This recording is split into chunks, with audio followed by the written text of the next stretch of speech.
सांभर चावल। आज क्या है खाने में? आज तुरई की सब्जी और रोटी है। अरे तुरई कौन खाता? इंसान ही खाते हैं। सेहत के लिए काफी अच्छी होती है, खा लो चुपचाप। अब खाने के अलावा और कोई ऑप्शन भी है क्या बहू? माँ जी, आप भी ऐसा कह रही हैं? आपको पता है ना, मुझे ज्यादा चटका पटका खाना बनाना नहीं आता। हाँ, ये तो शादी से पहले इसकी माँ ने कह दिया था कि बहन जी, इसकी जबान जितनी तेज चलती है ना, उतने उसके हाथ नहीं चल पाते। ये बात तो मेरी सासू माँ की बिल्कुल सही है माँ। हाँ हाँ, उड़ा लो मेरा मजाक, कोई बात नहीं। अभी इस घर में छोटी देवरानी आनी बाकी है, देखना वो तो मुझसे भी बेकार खाना बनाती होगी। अरे नहीं नहीं, वो तो अच्छा खाना बनाती है। क्या? तुझे कैसे पता कि वो अच्छा खाना बनाती है? अरे ये तो छुपा रुस्तम निकला माँ। इसने तो अपनी वाली पहले से ही ढूंढ लिया है ना? है मोहित, क्या है ये सब? अरे क्या है माँ जी, मत पूछिए। ये पूछिए कि कौन है वो, कहाँ से है वो, कैसी है वो। अब अरे मैं तो बस ऐसे ही कह रहा था। क्या आप लोग भी ना कुछ भी समझ रहे हैं? नहीं नहीं नहीं, हम कुछ भी नहीं समझ रहे हैं। तूने इतने कॉन्फिडेंस से कहा कि वो तो अच्छा खाना बना लेती है, इसका मतलब है कि तुझे पता है कि तेरी होने वाली पत्नी अच्छा खाना बनाती है। अब सच सच बता, कौन है वो? हाँ देवर जी, अब बता भी दीजिए। आपके चेहरे पर साफ साफ लिखा है कि आप झूठ बोल रहे हैं। चल बता भी दे यार, हमारे घर में कोई बुरा नहीं मानेगा। लड़की से प्यार ही तो करता है ना, भाग कर शादी थोड़ी ना कर लिए किसी से। चल बता दे। वो हम दोनों 2 साल से ऑफिस में साथ में काम करते थे, तो वहीं हमें एक दूसरे से प्यार हो गया। मैं बस आप लोगों को बताने ही वाला था। 2 साल में नहीं बताया और अब बोल रहे हैं कि बताने ही वाले थे। देख रही है ना अब माँ जी, तेरे साथ में ऑफिस में काम करती है, इसका मतलब जिंदगी भर पढ़ाई की होगी, घर का काम सीखने का मौका कहाँ मिला होगा? हाँ मैं भी वही कहने वाली थी। अरे नहीं नहीं, वो अच्छा खाना बना लेती है, ऑफिस में टिफिन भी लाती है खुद का। अरे बेटा, टिफिन में मैगी और पास्ता के अलावा और क्या ही लाती होगी। खैर ठीक है, अब तूने ढूंढ ही ली है तो क्या कर सकते हैं। लगता है बहुओं के हाथ का स्वादिष्ट खाना नसीब में नहीं है मेरे। क्या? अब मेरा मतलब है, हम चलते हैं फिर लड़की को देखने उसके घर। अब इसने तो पसंद कर ही लिया लड़की है, हमें तो बस शादी की बात करनी है उसके घर वालों से। हाँ माँ, ये सही रहेगा, हम शादी की बात करने चलते हैं। हाँ तो ठीक है, मैं कल ना अपनी पिंक वाली साड़ी पहनूंगी और वो बड़े वाले झुमके भी। हाँ, इसमें तेरे हाथ बहुत अच्छे चलते हैं बहू। क्या मम्मी जी? अरे माँ का मतलब है तुम्हें सजने संवरने की अच्छी नॉलेज है। हाँ तो ठीक है। ठीक है, तो मैं आज ही स्वाति से बात कर लेता हूँ कि मेरे घर वाले हमारी शादी की बात करने उसके घर आने वाले हैं। हाँ हाँ, कर दे, इन्फॉर्म कर दे अपनी होने वाली पत्नी को। देखिए तो कितने लाल हो रहा है शर्म से देवर जी। अगले दिन मोहित का परिवार स्वाति के घर पहुंचता है। स्वाति का घर काफी सुंदर तरीके से सजा हुआ था, जिसे देखकर मोहित के घर वाले काफी खुश होते हैं। आप सबको कोई दिक्कत तो नहीं हुई ना घर को ढूंढने में? अरे नहीं नहीं अंकल, आपका घर तो हमें आसानी से मिल गया, रोड के बहुत पास है। आइए आइए, अब सब बैठिए। अब बच्चे तो एक दूसरे को पसंद कर ही चुके हैं, हम स्वाति को भी बुला लेते हैं, वो आप सबसे मिल लेगी। हाँ हाँ, बुला लीजिए। स्वाति को देखकर मोहित के घर वाले काफी खुश होते हैं, क्योंकि दिखने में स्वाति काफी सुंदर लग रही थी। वैसे मानना पड़ेगा मेरे बेटे को, उसकी पसंद है बड़ी सुंदर, दोनों की जोड़ी बड़ी ही सुंदर लगेगी। तो अगर आपका विचार यही है तो क्यों ना हम शादी का मुहूर्त भी निकाल दें। जी आंटी जी, अब हमारे देवर जी से भी कहाँ इंतजार होने वाला है। ये बात सही है, हमें भी स्वाति बड़ी पसंद आई है। हम 2 महीने बाद का शादी का मुहूर्त रखते हैं, जब तक दोनों परिवार शादी की तैयारियां भी कर देगा। जी ये सही रहेगा। चलिए इसी बात पर मुंह भी मीठा कीजिए। आंटी जी, मुंह तो मीठा आप बाद में कीजिएगा, पहले आप हमारे साथ खाना खाइए। मैंने आप सबके लिए खुद अपने हाथों से खाना बनाया है। मोहित ने मुझे बताया था कि आपको अलग अलग प्रकार का खाना खाने का बड़ा शौक है। अच्छा, तुमने अपने हाथों से बनाया है, फिर तो खाना ही पड़ेगा। आइए ना, आप सब खाने की टेबल पर आइए। मैं ना अभी सबके लिए गर्मा गर्म रोटियां सेक देती हूँ। स्वाति सबको अपने साथ खाने की टेबल पर ले आती है, जहाँ उसने राजमा चावल, मशरूम की सब्जी, रायता, पापड़, आलू टिक्की चाट और गरम गरम रोटियां बनाई थी। अरे आंटी लीजिए ना, आप तो कुछ ले ही नहीं रही हैं। मैं आपके लिए एक और गर्म रोटी ले आती हूँ। अरे नहीं बेटा, मेरा पेट बहुत ज़्यादा भर गया है। तुमने सच में इतनी नरम रोटियां बनाई थी कि मैं 2-3 ज़्यादा ही खा चुकी हूँ। ये सारा खाना हमारी स्वाति ने खुद अपने हाथों से बनाया है। मोहित ने हमसे कहा तो था, लेकिन मुझे ना विश्वास नहीं हो रहा था। लेकिन आज जब तुम्हें सामने देखा तो मुझे यकीन हो गया। स्वाति, सच में खाना बड़ा ही स्वादिष्ट था। तुम मुझे इन मशरूम की रेसिपी दे सकती हो? आप रहने दीजिए भाभी, मैं ही आकर बना दूंगी। वैसे भी मोहित ने मुझे बताया है कि आपका हाथ खाने में बड़ा ही साफ है। हाँ दिव्या बहू, अब तुम रसोई की चिंता तो छोड़ ही दो। अब तो रसोई की रानी आने वाली है हमारे घर में, स्वयं अन्नपूर्णा है ये तो। आज तो मैं बड़ी खुश हूँ स्वाति। यहाँ मैं तुझे 11,000 का नेक देना चाहती हूँ।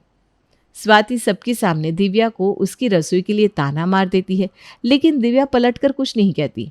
11,000 का नेक मिलने के बाद स्वाति तो ऐसे इतरा रही थी जैसे उसने मिस वर्ल्ड का खिताब जीत लिया था। अभी तो आई भी नहीं इस घर में और अभी से रसोई की रानी बन गई। वाह! अरे अब इतना अच्छा खाना बनाया था तो माँ ने कह दिया, इसमें क्या हो गया? अरे मुझे कोई दिक्कत नहीं है उसमें।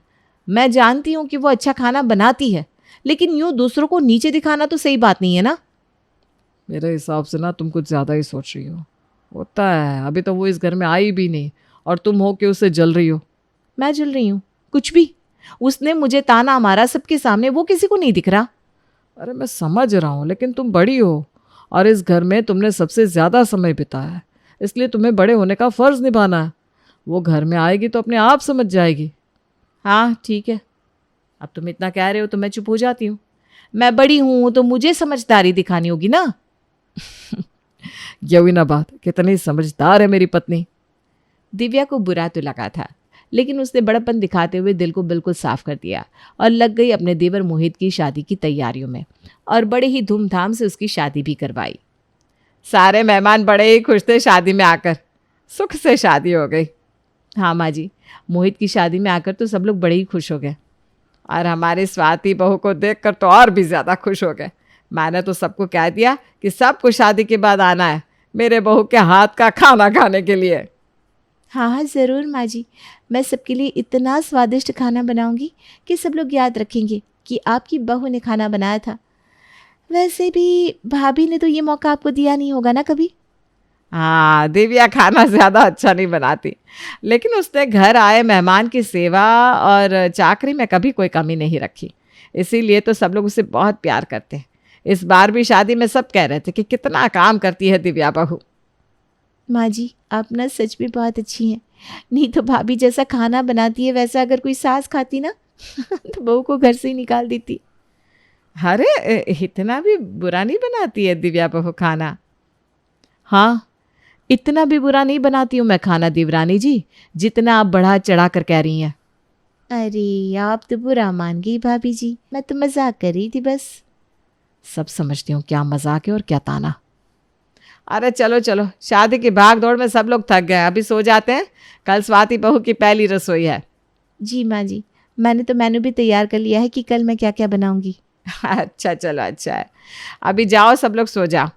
घर में आती ही देवरानी ने दिव्या को नीचे दिखाना शुरू कर दिया था, जिससे अब दिव्या को समझ में आ गया था कि स्वाति को अपने खाना बनाने के ऊपर कितना घमंड है। थोड़ा सा अच्छा खाना क्या बना लेती है, मुझे हर बात पर नीचे दिखाने के लिए तैयार रहती है और मैं कुछ कह भी नहीं सकती क्योंकि मुझे भी पता है कि वो सच में बेहतर खाना बनाती है। लेकिन मैं ऐसे हार नहीं मान सकती। कल मैं उसे ऐसी चीज़ें बनाने को कहूँगी जो बहुत मुश्किल होगी, फिर उसे पता चलेगा कि किसी को नीचे दिखाना क्या होता है। जहाँ स्वाति कोई मौका नहीं छोड़ रही थी दिव्या को ताने मारने का, वहीं हमारी दिव्या भी पीछे हटने वाली नहीं थी। उसने भी स्वाति पर पलटवार करना शुरू कर दिया था।